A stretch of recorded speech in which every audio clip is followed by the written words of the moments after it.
One of the craziest parts about being black navigating white spaces is how white people will try to like size you up, and it'll be by way of like seemingly innocuous questions, but obviously if you're used to this happening like for a long portion of your life, you can like identify it pretty early. This weekend for New Year's, my a friend of mine who's Hispanic invited me to like hang out with some of his friends. I didn't have anything else going on. I recently moved to Denver. I'm always trying to like make new friends, so I'm like down or whatever.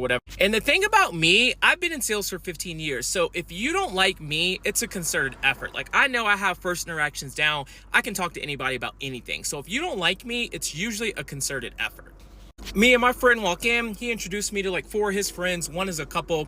I'm talking to the couple. I had went snowboarding the day before, talking to them about how like, I was stuck in like this little town, and I was, there for like 3 hours talking to friends, like yada, yada, yada.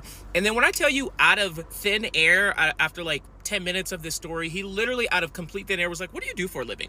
And I literally can't stand that question, because it's usually at like times where I was like, okay, what are you trying to like determine how much respect to give me right now? The rest of the night goes on. More friends end up coming into the bar, and I end up talking to another couple. The girl out of the couple is really cool, and her boyfriend is within earshot. And I'm telling her the story of how I met this friend. I was like, yeah, we were admiring each other's cars, da da da. She asked, and mind you, I had been talking to her for probably like a solid 5 to 7 minutes. Her boyfriend was just sitting there silent, never engaged.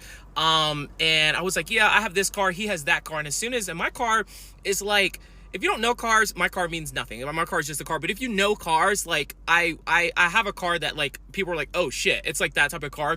And once I told her what type of car I have, his head had not talked to me the whole time. And I literally have this screenshot from his head snatching around and like looking me dead in my face, like once I said what kind of car I have. And he then proceeded to like engage me in conversation, and we were talking about that, and I'm like, that was just such a weird interaction, and basically like ignore me the whole time. And then when you find out I have a nice car, then you're interested in having conversation with me. I have a ton of stories like these, but I don't know, it's just a really weird experience to constantly have happen. I literally have another viral video on my page where the same thing just happened earlier this week when I was on the ski. All the time on the ski lift, people are always trying to ask me qualifying questions to low-key like determine how can I afford to be there. And it's like the weirdest thing ever. I'm gonna be real with y'all, man. I think homeboy's bugging. Feel free to load up your Uncle Tom comments, your Coon comments. I've heard it all before. It's nothing new, and it's all easy work at the end of the day. As a black man, when I go places, and a lot of times, especially because I'm on a nicer side of town and it just happens to be predominantly white, I'm the only black person there. Right, at functions, at my son's school functions, we're the only black families there, right? And I don't feel weird about it. I don't even notice a lot of times.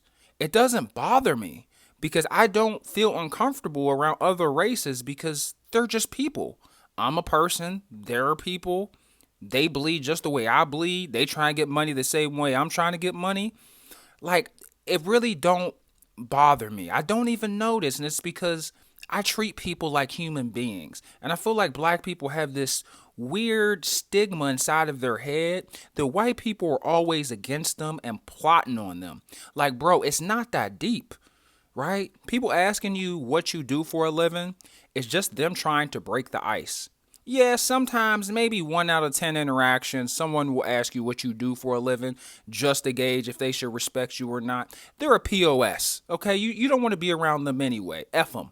But 9 out of 10 times, bro, they're just looking for conversation. They're looking for a window to break the ice. And they don't know anything about you. They can't start talking about the gym, right? They can't assume that you work out or that you have any other hobbies. So a lot of times the easiest icebreaker is just asking, hey, bro, what do you do for a living? To be real with you, a lot of times you can develop good friendships and great bonds that last for years.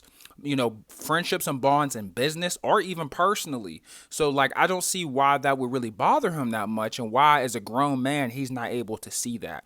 I think he's blinded by him wanting to be a victim so bad, bro. And this is what I be talking about with the black community, why I really don't trust the black community, because everything is ass backwards and it doesn't make any sense. Like, dude saying he's uncomfortable popping up at events where he's the only black person. You don't have to be there. You could have stayed your ass at home. You feel me? Do everybody else a favor and keep that weird ass energy inside the comfort of your own home. Keep it contained and don't let it out. Like, in the conversation that he had with the girl where her boyfriend was kind of ignoring him or not engaging, and he started to engage once he found out what car the guy drove. The guy wasn't going to ask you 21 questions because his girlfriend seemed to already be doing that, right? And the guy might have been an introvert. He might have not been interested in any of the topics. And once your car came up, he was like, oh, snap, you drive a Lexus, you drive a Benz. Oh, what kind of Benz is it? You caught his interest. A lot of times people aren't just going to start blabbing unless they have something to talk about. And he had something to talk about, so he engaged. If he really was being rude, I feel like he just would have ignored you, or he would have been condescending and sarcastic. But I just don't understand why we have this mentality, bro. Like, I think it's weak, and it really makes you not only unapproachable, it makes you, crappy to be around, to be real with you. Who wants to be around a person with that type of energy? Even in the video, bro, you see his energy that he has in the video? Like, would you hang out with that dude? We got the same glasses, right? Me and him are very similar. We both black. We both got clear glasses, right? So we have a lot of similarities, but on the inside, we are way, way different, bro.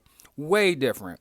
But let me know what you guys think in the comment section below. Am I bugging? Is he bugging? I think he was just trying to look for an opportunity to play the victim card.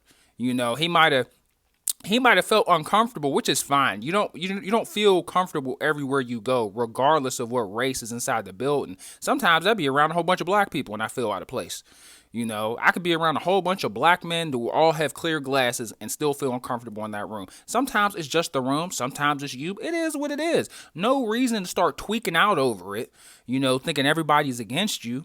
But if you have that mentality, that is what you are going to attract, and you're going to be miserable. I hope this dude changes his mentality. I hope you guys change your mentality. If this is the way you look at people at social gatherings, me personally, when I go to social gatherings and somebody asks me what I do for a living or what I like to do in my spare time, I'm just happy they asked, right?